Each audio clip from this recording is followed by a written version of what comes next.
Saba had always believed her home was the safest place in her life, a small, peaceful refuge tucked inside a quiet street where nothing unusual ever happened. But on that cold evening when she returned from work and pushed open her bedroom door, something felt off in a way she couldn't immediately explain.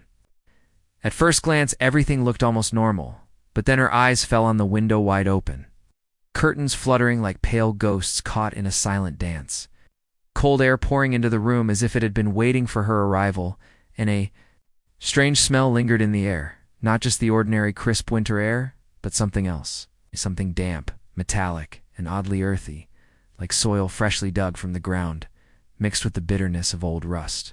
She stood frozen at the doorway for a long moment, her heartbeat echoing loudly inside her chest as her brain tried to convince her that she must have forgotten to lock it in the morning. At the uneasiness crawling up the back of her neck insisted. Otherwise, because she remembered very clearly pulling the window shut before leaving, so even checking it twice like she always did in winter to keep the cold out. Despite trying to rationalize, her skin prickled. That instinctual feeling humans get when they know something isn't right. Something unseen, something observing them from just outside the edges of vision. And although she tried to shake the feeling off, her eyes drifted to the bed, noticing the blanket slightly wrinkled. Almost as if someone had sat there recently, the pillow indented in a way it hadn't been that morning. And her heart dropped a little lower because she lived alone, and no one had keys to her house except her. She stepped inside slowly, her boots tapping softly on the wooden floor, each step echoing far louder than it should have in the small, quiet room. And as she approached the window, her breath formed a faint mist in the freezing air a detail. She found especially strange since the rest of the house wasn't nearly as cold. Something about that window felt wrong, as if the cold were alive, creeping, reaching, wrapping itself around her like invisible fingers. She reached forward with her hand trembling slightly and grabbed the edge of the window to pull it shut. And the moment the latch clicked into place, she felt a shiver crawl up her spine so violently she almost stumbled backward. She tried distracting herself by muttering out loud, "Maybe I really left it open. Maybe it was just the wind." But her own voice sounded uncertain, thin, almost afraid to echo too loudly in the cold air. She turned away, and that was when she noticed the mirror above her dresser, the surface smeared, as if someone had wiped their palm across it with damp hands, leaving long streaks exactly the shape of fingers, and Saba felt her breath hitch in her throat. She approached the mirror slowly, each step feeling heavier than the last, and lifted her hand toward the cold glass. Tracing one of the streaks with her fingertip, feeling the faint moisture still lingering there, far too fresh to have been from days before. A small sound escaped her, half fear, half disbelief, and she stepped back, pressing a hand against her chest to calm her racing heart. She tried to convince herself that humidity could have done it, but humidity doesn't leave finger-shaped. Streaks, humidity, doesn't look like someone had dragged their hand across the surface just moments before she entered. She shook her head, forcing herself to breathe deeply, telling herself she was simply tired from work, that her mind was exaggerating things because she had been stressed for weeks. But no matter how many times she repeated it, she couldn't shake the feeling that she wasn't alone in the room. She closed her eyes for a moment, pressing her palms together, trying to steady herself. And after a few deep breaths, she turned toward the door to leave, hoping that stepping out of the room would help her clear her mind. But the moment she took her first step forward, a soft sound made her freeze completely mid-stride, a gentle, rhythmic tapping, coming from the freshly locked window behind her. It wasn't loud, not the aggressive kind of tapping, like someone trying to force their way in, but a faint, deliberate tap-tap, as if fingernails were lightly tapping the glass, patient and unhurried. And the sound sent a sharp, icy jolt straight through her veins. For a long moment, Saba stood completely motionless, her breath caught somewhere in her throat, afraid that turning around would make the sound grow louder or stop entirely, which somehow felt worse. Her hands began shaking uncontrollably, her heart thundering so violently she felt it in her ears. But despite everything inside her screaming not to look, her body moved on instinct, slowly, stiffly, turning her head toward the window. The curtains swayed gently, casting shifting shadows across the room, but the tapping had stopped. The window sat completely still, the latch locked in place exactly as she had just secured it. Nothing visibly wrong, nothing out of place, and yet the room felt colder, darker, heavier, as if someone or something had been standing at that window watching her, touching it, calling for her attention. Her knees weakened, and she backed away slowly, not taking her eyes off the glass. Her breath shallow and erratic, when suddenly another sensation struck her, something she didn't hear or see, something she felt. A presence, faint but real, lingering just behind her, like a shadow pressed too close.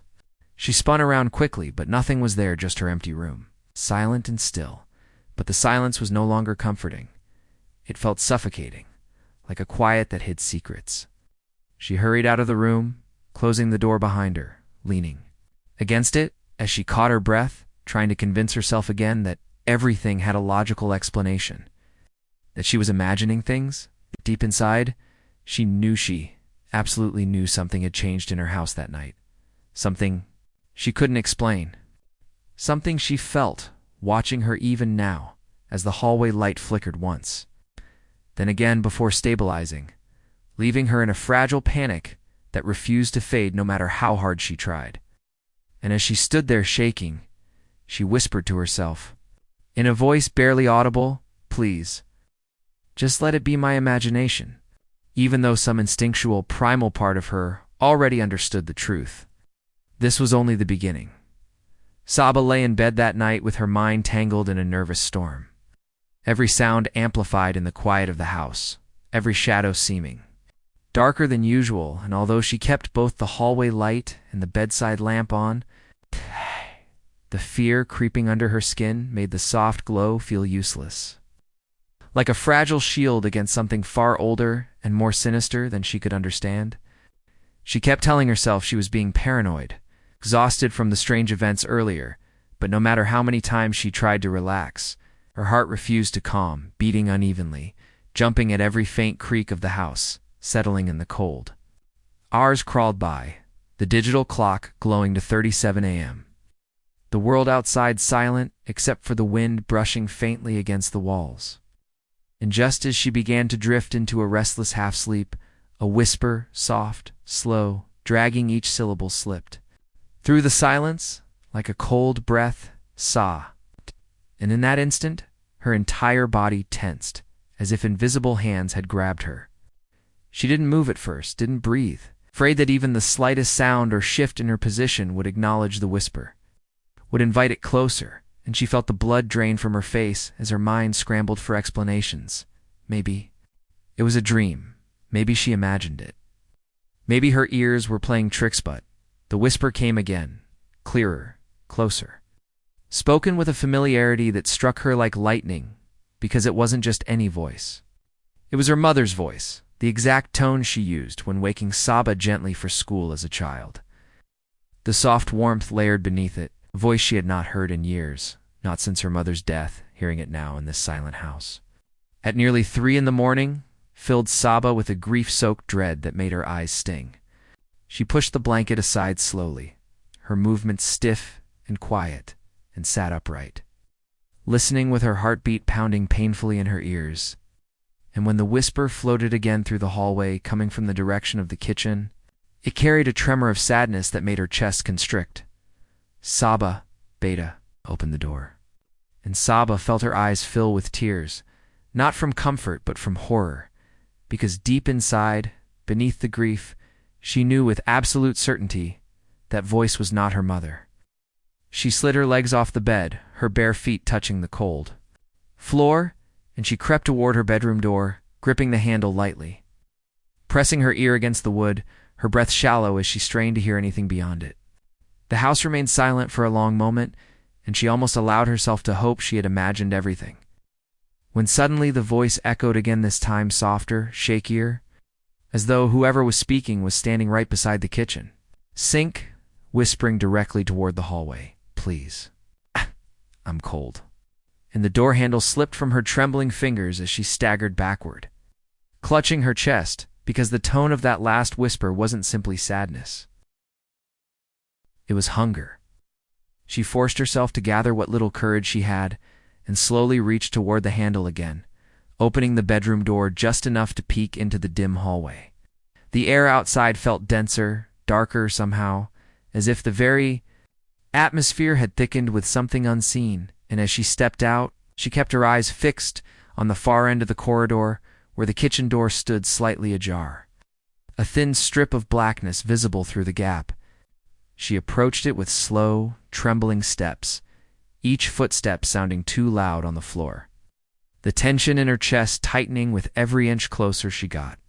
And when she finally reached the kitchen doorway, she placed her hand on the wood and leaned her ear against it, her breath fogging the surface in tiny bursts of panic. And listened. The silence pressed against her eardrum so heavily she thought she might faint. But then she heard it again, almost indistinguishable from air. At first a faint exhale, wet and uneven, like someone trying to breathe through cracked lungs. Her tears dripped silently down her cheeks as she mouthed the word, "Mama." Not because she believed it, but because her terrified heart hoped desperately for some normal explanation. Yet before she could gather herself to open the door, her gaze drifted downward, and she saw something that froze her blood instantly. The shadow beneath the door wasn't human. It was too long, too thin, stretching across the tiles in strange angles, twitching slightly as though the figure casting it was shifting unsteadily from one unnatural position to another, and Saba's body reacted before her brain did. Backward, nearly falling, as she pressed her back against the opposite wall, her breath coming out in sharp, trembling gasps. The shadow twitched again, then slowly began to pull back as though retreating from the door, dragging itself in a slithering motion that made her stomach twist. And even before she heard the faint scraping sound, she knew it wasn't leaving. It was repositioning.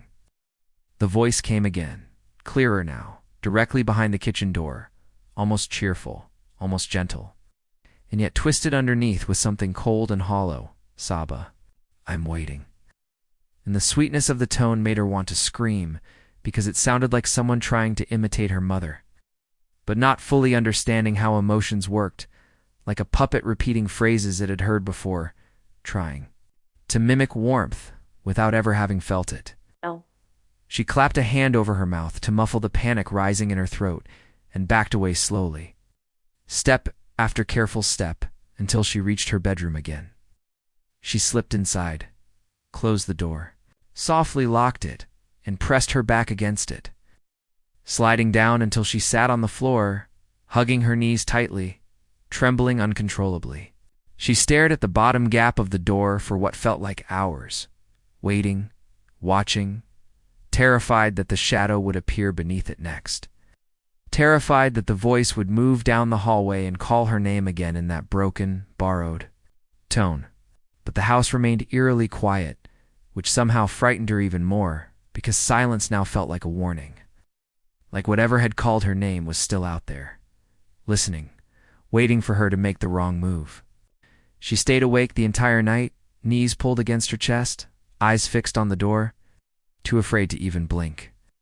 As dread wrapped itself around her like a second skin bee, because she knew with a certainty sharper than fear, something in her house wanted her attention, and it wasn't going to stop calling her name. By the time the clock reached 5 p.m., Saba felt a hollow pit in her stomach growing heavier with each passing minute, because she knew the sun would soon begin to set, even though she tried distracting herself with work, paperwork, and pointless conversations. Her mind kept drifting back to her house, the open curtains, the wet streaks, the whisper that slid through the dark like a cold finger tracing down her spine. She knew she couldn't walk back into that place alone, but she also knew she had no one she felt comfortable enough asking for help. No one who would believe her without doubting her sanity or thinking she was overreacting. But fear does strange things to people. It erases pride, shatters hesitation, and eventually she found herself calling the one person who had always taken her concerns seriously. Her cousin Arif. Her voice trembled as she asked if he could come over after work because she didn't feel well, a half-truth folded inside a full terror in a riff. Picking up immediately on something in her tone, agreed without asking questions. The reassurance should have calmed her, but it didn't. Instead, it made her realize how desperately she needed someone else to witness what she saw, because the fear that she might have imagined it was almost worse than the fear that it was real. When the office finally closed, she stepped outside into the cool evening air, staring at the orange-pink horizon sinking slowly behind the rooftops. And with each fading beam of sunlight, her anxiety rose like a tide threatening to swallow her whole. She walked slowly, prolonging every step, dragging out the journey home as if distance could delay whatever waited inside. And when she finally saw the silhouette of her house at the end of the street, her breath hitched. It looked completely normal from the outside, warm light spilling from a window, the garden still, the pathway clean. But she knew too well that appearances were lies. The house felt like a predator pretending to sleep. She stood outside her gate for a long time, hugging herself against the evening wind, waiting for Arif's motorcycle rumble to break the heavy silence. When he finally arrived, the relief that washed over her was so intense she nearly burst into tears. Arif looked at her closely, noticing her pale cheeks, red eyes, trembling hands. Saba. What happened? Her head, unable to explain yet, afraid the words would make everything too real. Together they approached the house, and the moment Saba unlocked the door and stepped inside, she felt the same suffocating heaviness settle over her shoulders again, as though the air inside carried weight, pressure, like an unseen presence. Watching them enter, Ref stepped in behind her, closing the door, and immediately frowned. "Why is it so cold in here?" he asked, rubbing his arms. And Saba swallowed hard, because she hadn't told him about the freezing window. She led him to the living room first, pointing at the palm-shaped smear on the inside of the glass, and he bent closer, inspecting it carefully. His brows furrowed. "This is fresh," he said quietly, running his finger near it without touching. Someone was inside. Or something. The way he said that last part made her stomach drop. He didn't laugh, didn't dismiss, didn't try to rationalize. He sensed it too. She felt a strange mixture of comfort and terror hearing him say it. Next, she guided him to the kitchen, her steps hesitant, dread tightening her chest as she remembered the whisper, the shadow, the wet streaks. When they reached the sink, the smears were still there, darker now, as if whatever had left them had dirt under its nails, dragging cold earth across her tiles.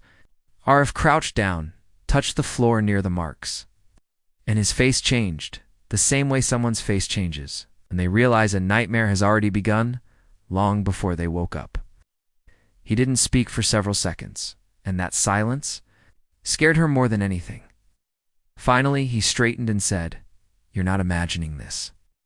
Her heart lurched, hearing someone else confirm her fear made her knees weak. She leaned on the counter, her breath shallow. Arif walked slowly through the house, checking every room, every corner, every closet.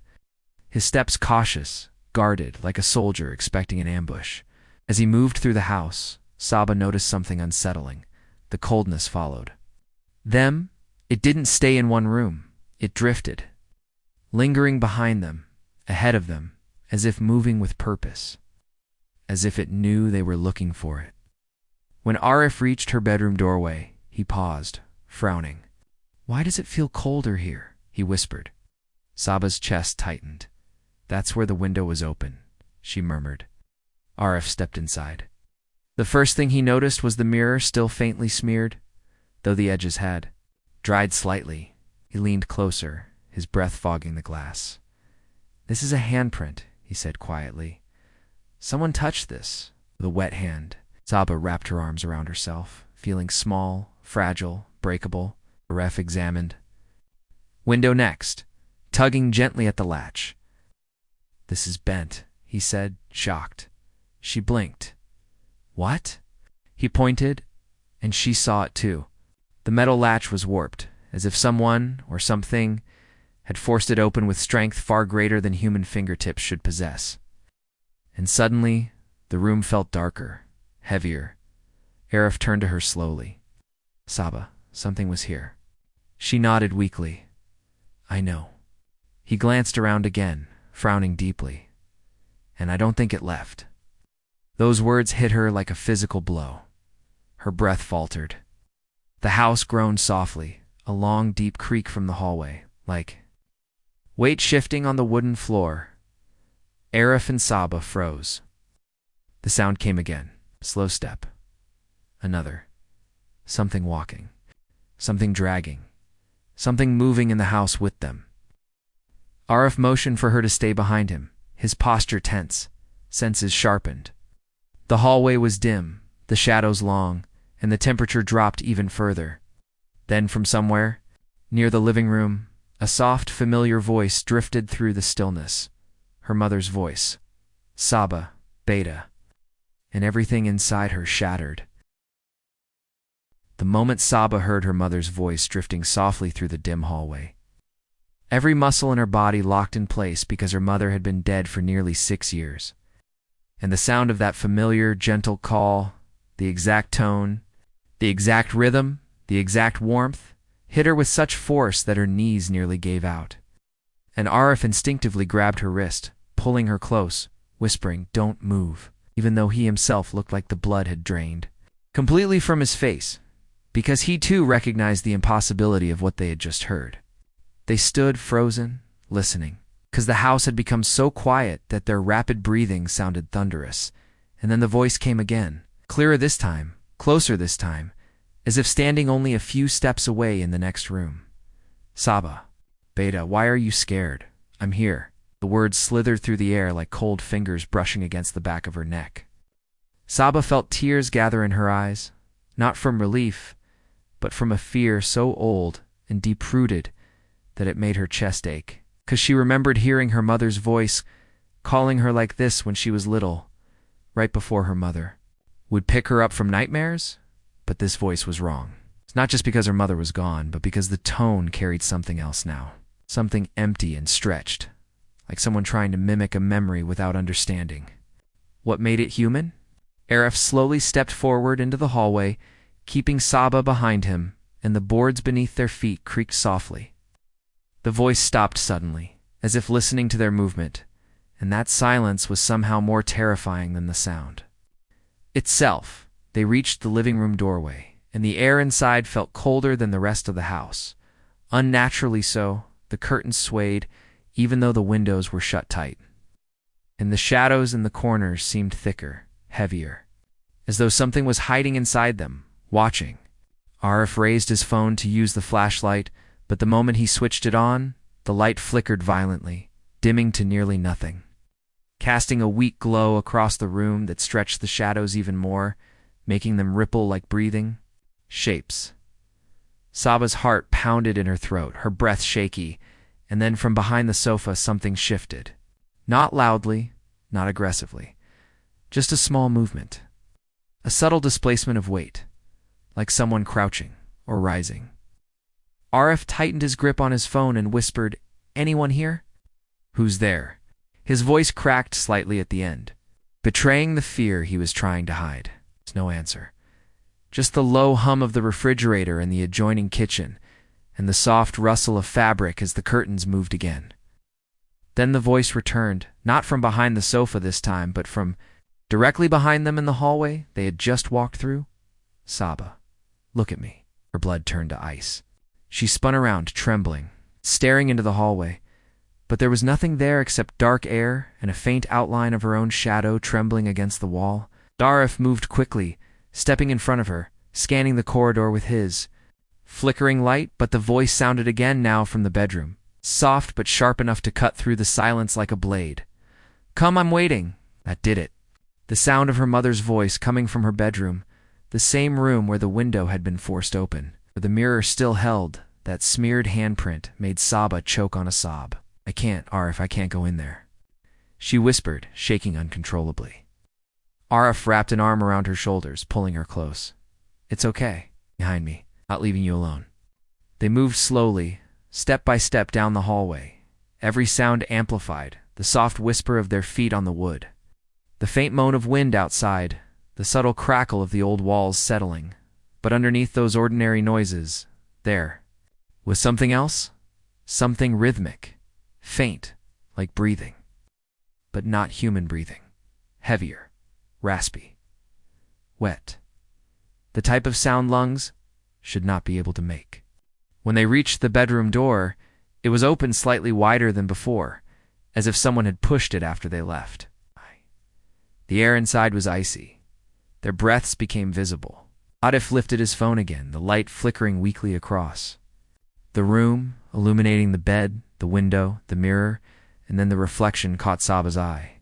She gasped. In the mirror behind them was the faint outline of a figure. Not fully visible, not solid, just a shape, tall, hunched. Its head tilted at an unnatural angle, as though its neck was too weak to hold it up. Its arms hung low, unnaturally long, fingertips grazing the floor. And its face, or what should have been a face, was blurred, shifting, flickering like static on a TV.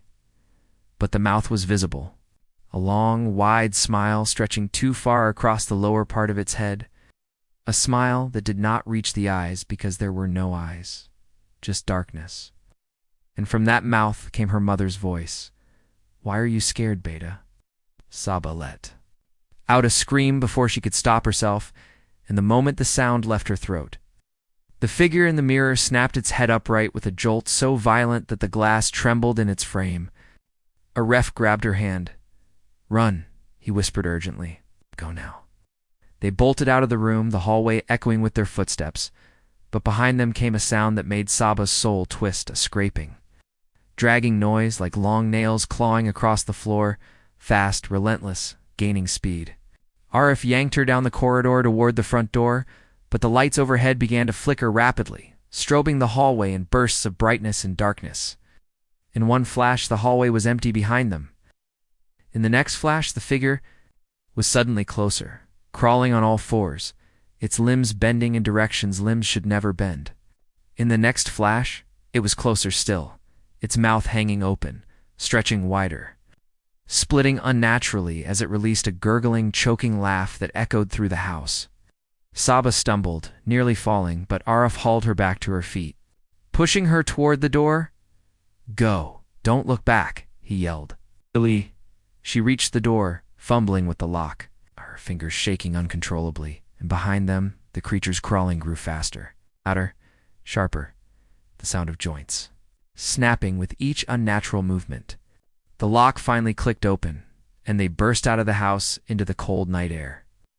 Arif slammed the door behind them, his chest heaving, and they stood on the front porch, gasping, clinging to each other as if afraid they would evaporate, alone. But the house was not silent. Something inside moved. Something heavy. Something pacing. And then through the closed door, the voice came again, clearer than ever, dripping with amusement. "Saba, Beta, come back inside." And this time both of them heard it, not with their ears, but inside their heads. A whisper pressed directly into their minds. The moment that whisper slid into their minds, cold and intimate-like.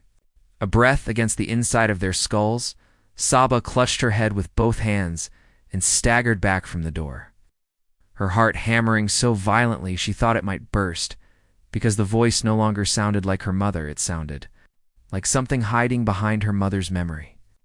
Something ancient, something hungry, something wearing her mother's voice like a mask. And Arif grabbed her shoulders, trying to steady her, whispering, "Don't listen to it, don't let it in." But she could feel the voice pressing inside. Her thoughts, searching, probing, as if trying to peel open her mind and slip inside. She stumbled down the steps into the yard, her breath coming in short, sharp gasps. And Arif followed her quickly, pulling her farther from the house, his eyes fixed on the windows as though expecting the creature itself to appear behind the glass, but the curtains didn't move. The door didn't open. The house simply watched them, silent and still, as if waiting for something. Saba felt her legs weaken beneath her, and she sat on the cold cement ground, burying her face in her hands, shaking uncontrollably. "Why is this happening?" she whispered, her voice cracking, and Arif crouched beside her, his own face pale, with shock answering, "I don't know. But whatever's in there, it's not human." They sat in the dark for a few moments, catching their breath. The night air, crisp and quiet, except for the occasional bark of a distant dog and the faint hum of streetlights. But despite the calm surroundings, the atmosphere felt wrong, warped, as though the house had become a living thing, breathing, waiting, aware. Arif finally stood, pulling out his phone, trying to call someone, the police, anyone. But the moment he unlocked his screen, the device went black, the battery drained instantly, despite being nearly full an hour before. He tried turning it on again, but it remained dead. "It killed my phone," he muttered, stunned. And when Saba shakily pulled out her own phone to try calling for help, her screen flickered violently before showing a distorted reflection, her face stretched, her eyes hollow, her mouth frozen mid-scream. And then the phone shut off as well. Panic rose in her chest. "It's not letting us call anyone," she whispered. Arif took a deep breath, trying to keep calm. "We need to leave," he said firmly. "We need to go now, before whatever that thing is decides to come out." Saba nodded, trembling, but just as they began walking toward the gate, a loud thud echoed from inside the house like something heavy hitting the floor. They both froze. Then came another thud, and another, rhythmic, slow, like footsteps, but not human footsteps, heavier, unsteady, dragging slightly. Something moving through the house, something following them. A cold dread seeped through Saba's spine, and she grabbed Arif's arm. "Run," she whispered, and they sprinted toward the gate, but the moment Arif touched the latch, the metal burned his skin, glowing faintly red-hot for a split second before cooling again. He hissed in pain, pulling his hand back, staring at the gate in horror. "It doesn't want us to leave," he whispered. Saba backed away, her chest tightening as the air seemed to vibrate with a low, barely audible hum, like a growl, resonating from the ground itself. Suddenly, all the streetlights on the road flickered violently, one by one, till the entire lane plunged into darkness, leaving only the faint glow from the house's windows. The world around them fell silent. Not a breeze, not a bird, not a distant car. Silence thick enough to suffocate. Arif swallowed hard. "Okay? Okay, we don't panic," he said, though panic shimmered in his voice. "There has to be another way. Maybe the back," but before he could finish, Saba heard it again, that voice. But this time, it wasn't calling her name. This time it was laughing. A low, distorted, bubbling laugh that sounded like it was rising from inside a well. She clapped her hands over her ears, but the sound didn't stop because it wasn't coming from outside. It was inside her head again. "You can't leave me, Beta." The voice crooned, stretching the last syllable until it felt like a blade running across her nerves. "You came back home. Stay with me." Saba shook her head violently, trying to push the voice out. "Stop it. Stop it." She screamed, and the moment she screamed, the laugh cut off. Silence fell again, a thick, waiting silence. Arif pulled her into his arms, whispering soothingly, "I've got you. I've got you. It can't touch you out here." But before he could finish, the front door of the house creaked open, slowly, smoothly, without anyone touching it. They both turned toward it, watching as the wooden door eased open, just enough to reveal the darkness inside, a darkness deeper than ordinary shadow, a darkness that looked alive. Saba felt tears spill down her cheeks as she whispered, "It wants us to go back inside." Arif shook his head desperately. "Oh, no way. We're not going back in that house." And as if responding to his refusal, something inside the house moved. A shape stepped into view behind the door, not fully visible, just a silhouette in the darkness, tall and thin, with limbs too long and a posture too bent. Its head tilted slowly to the side, and a soft crack echoed across the yard as its neck stretched unnaturally. Then, with a sickening suddenness, it darted forward, stopping just behind the threshold, its long fingers gripping the edge of the doorway. But it didn't step outside. It couldn't. Instead, it leaned forward slightly, and from its wide-stretched mouth came a whisper, not in Saba's mother's voice this time, but in her own voice. "Please, let me in." The mimicry was perfect. Her exact tone, her exact breath pattern, her exact voice begging from a mouth that did not belong to her. Saba stumbled back, horrified, sobbing uncontrollably. Arif pulled her farther away. But the creature remained in the doorway, its head twisting, its smile widening as if enjoying their fear. Then, slowly, It lifted one long, thin arm and pointed not at Saba, not at Arif, but at the ground beneath their feet, as if showing them something, as if reminding them of something. And then the earth rumbled, softly at first, then stronger, a vibration under their feet, like something shifting beneath the soil. Saba stared at the ground, confused, until she saw it. A faint dark stain spreading through the dirt. Wet, thick, almost black in the dimness. It seeped outward, like ink, like blood. Arif grabbed her hand. "We need to move," he yelled, pulling her toward the side of the house, but the stain spread faster, cracks forming in the soil as something pushed upward from beneath. And then, with a soft tearing sound, a hand broke through the dirt. Pale, thin, bent. The same hand they saw in the mirror. The same hand that smeared her windows. The same hand that had been inside her home. It clawed upward, grasping blindly, its fingers twitching in frantic, unnatural motions. And the creature in the doorway laughed again, delighted, as another hand broke through the soil beside the first. And another, as if the earth itself was birthing more of them. Saba screamed, turning to run toward the street, but the gate behind them slammed shut with a force that made the metal ring. They were trapped, surrounded, the soil splitting open, the creature watching with gleeful hunger, the dark spreading under their feet, the whisper inside her head returning, stronger than before, sinking its claws into her mind. "It's time to come home, Beta." The moment the ground split open beneath them, and those pale, twitching hands clawed their way out of the earth, Saba felt reality break around her like shattered glass, every childhood fear she had ever buried resurfacing.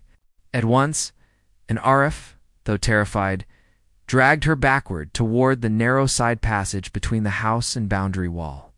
The only area where the soil hadn't cracked yet, but even as they moved, the creature in the doorway tilted its head further, its grotesque smile stretching wider, as if amused by their desperation, its thin frame trembling with excitement, and the hands dragging themselves from the dirt began to rise, revealing arms too long, joints bending the wrong way, torsos twisting upward like malformed shadows trying to escape the earth.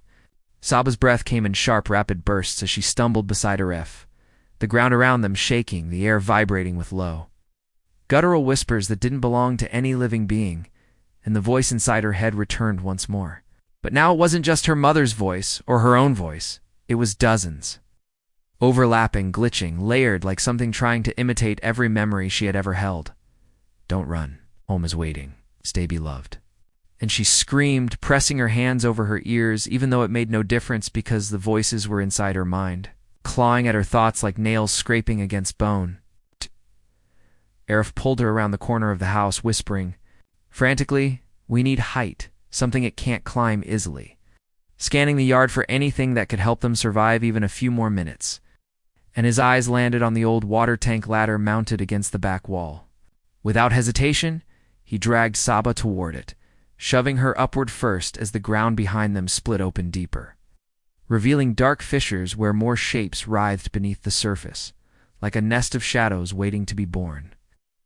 Saba climbed, desperately, her fingers slipping on the cold metal, her lungs burning. And as she reached the top platform of the tank, she turned to help Arif climb, but just as he grabbed the ladder, a pale arm shot out from the crack behind him, grabbing his ankle with a strength that made him cry out. Saba screamed his name, reaching down, her heart tearing in terror as Arif struggled violently, kicking at the hand clutching him while three more arms emerged from the ground, all reaching for him, clawing at his clothes, his legs pulling him downward with inhuman force. And with every second more of those abominations rose from the earth, their hollow mouths hanging open in silent hunger. Arif's face twisted in pain and fear as he shouted, "Pull me! Saba! Pull me!" And with a primal scream she reached down, gripping his wrist with every ounce of strength she had left, her muscles straining, tendons burning, as he clung to the ladder with one hand. The creatures beneath him screeched softly, a chilling, distorted chorus that rang through the yard, and one of the rising forms, taller than the rest, lifted its face toward a riff, skin stretched thin over sharp bones, its mouth opening, impossibly wide, as if preparing to swallow him whole. In that moment, panic ignited something fierce within Saba. With a final scream, she pulled him upward with everything she had, her body trembling violently. And suddenly, the grip on his legs loosened, the pale fingers slipping away as Arif lunged upward, scrambling onto the platform beside her, both of them collapsing on the cold metal surface. Gasping for air, staring down at the horrifying mass of limbs and dark shapes writhing below like a swarm of nightmares trying to crawl free. But the moment they thought they were safe, the creature in the doorway stepped out, just a few inches, but enough for them to see its full form in the moonlight. Its legs were long and twisted, bending backward like an insect's. Its arms dangled down almost to the ground, and its face, or what remained of a face, kept shifting between human shapes, as if cycling through identities it had consumed. Their mother, Saba, a stranger, a child, a hollow-eyed man, all flickering across its head like images in a broken projector. It began walking toward them, not fast, not slow, but with deliberate intent, each step making the air tremble. The moment its foot touched the soil, the ground beneath it darkened, as though rotting under its weight. Saba whispered, trembling violently, "It's coming to kill us." But Arif shook his head, horror deepening in his eyes. "No, it doesn't want to kill us. It wants us inside." The creature paused at the bottom of the ladder, lifting one skeletal arm slowly, placing its long, blackened fingers on the metal rung. The entire ladder shook. Saba grabbed Arif's arm in panic. The creature began climbing. The creature's first step onto the ladder made the entire metal frame tremble violently, sending a sharp vibration up through the tank platform, where Arif and Saba huddled together, staring down in absolute terror as its unnaturally long fingers curled around the rung like skeletal hooks. In the moment its grotesque weight settled onto the structure, Saba felt the horrifying realization crash through her. This thing wasn't just climbing. It was savoring the moment, stretching each movement as though enjoying the fear paralyzing them above. And as it pulled itself upward, its limbs bent and twisted in impossible angles, joints cracking loudly. Its face flickering again with shifting features, mimicking her mother, then Saba herself. Then a face neither of them recognized, a hollow-eyed woman with a broken jaw, and Saba felt nausea rise in her throat as the creature whispered in a warped harmony of voices.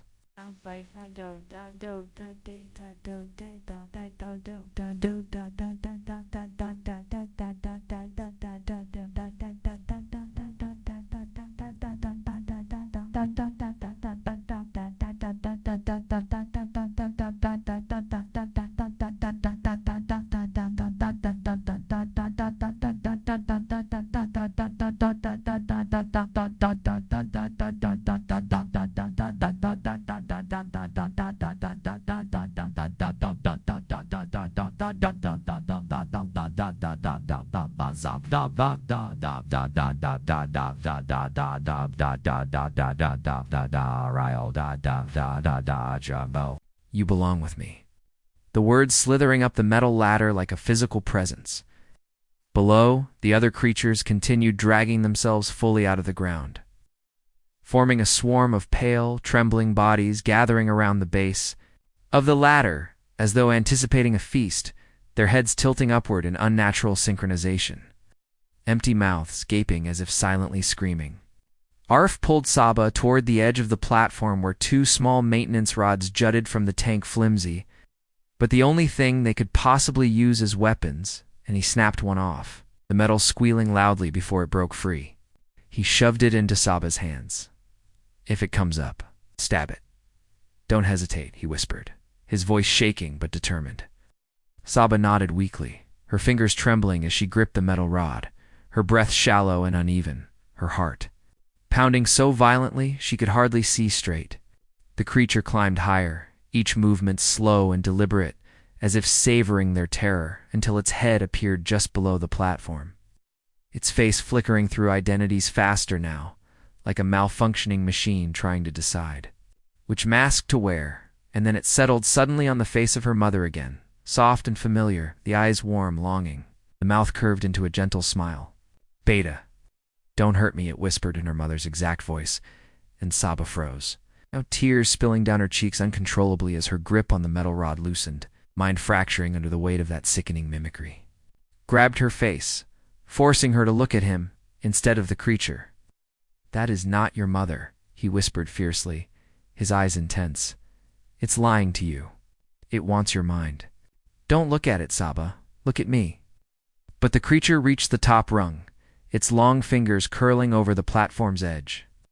Pulling itself upward, its body unfolding grotesquely as it began rising toward them, and at that moment, something inside Saba snapped back into place, fueled not by fear, but by pure survival. With a scream that ripped through her throat, she shoved the metal rod downward, aiming directly at the creature's face, but the creature moved impossibly fast, its head jerking aside, the rod slicing through the skin of its shoulder instead. Dark, tar-like fluid sprayed onto the metal surface, sizzling as if acidic, and the creature let out a distorted roar, a sound that shook the entire tank, vibrating through their bones. Lunged upward, its mouth stretching wide enough to encompass half her face, and Arif reacted instantly, bringing his own metal rod down with all his strength, striking the creature across the head with a sickening crack. The creature reeled backward, losing its grip on the platform, falling several rungs, but it did not fall completely. Its fingers latched onto the ladder again with unnatural force, and it began climbing even faster this time. Desperate, Arif turned toward the tank's top valve, thick metal wheel controlling the water pressure, and a wild idea flashed across his mind. "Saba, help me turn this," he shouted. Went to him, both of them grabbing the valve, twisting it with every ounce of strength left in their bodies. The metal groaned, protesting, but slowly, the wheel began to turn. Below them, the creature shrieked again, climbing rapidly, its hands already reaching for the platform edge. The moment the valve snapped open, the tank beneath them shuddered, and a deafening roar of rushing water exploded through the outlet pipe below, the pressure strong enough to blast outward like a cannon. The rush of high-pressure water shot directly downward, hitting the ladder and the massive creatures below. The ladder shook violently as the water slammed into it, the creature climbing toward them threw its head back, screaming in a warped, glitching voice as the force tore at its fingers. One by one, its long hands slipped from the rungs. The creatures below were blasted backward, thrown across the yard like broken dolls as water surged over them. And then, with a final wrenching scream, the main creature lost its grip entirely. It fell, hard. Its body hit the ground with a crunch that echoed through the entire property, and every creature around it froze. The moment the main creature's body struck the earth, darkness rippled outward across the yard like a shockwave, spreading through the soil and swallowing the pale arms, the twisted forms, the writhing shadows. One by one, the creatures sank back into the ground as though pulled by an unseen force, clawing desperately but unable to resist, dragged into the earth the same way they had emerged. The ground sealed itself behind them, the air stilled. The house went completely silent, and then everything stopped. Arif and Saba stood trembling on the tank, drenched, shaking, barely able to breathe. When they finally climbed down, the yard was still empty, as though nothing had ever happened. But the front door of the house had closed again, slowly, softly, by itself. Saba stared at it, her voice barely a whisper. "We are never coming back here." And Arif, still bleeding from the scrape on his leg, nodded. "This house doesn't want owners," he said quietly. "It wants memories, voices." They left that night, and the house watched them go. Behind the window, something moved and whispered, "Next time, don't run."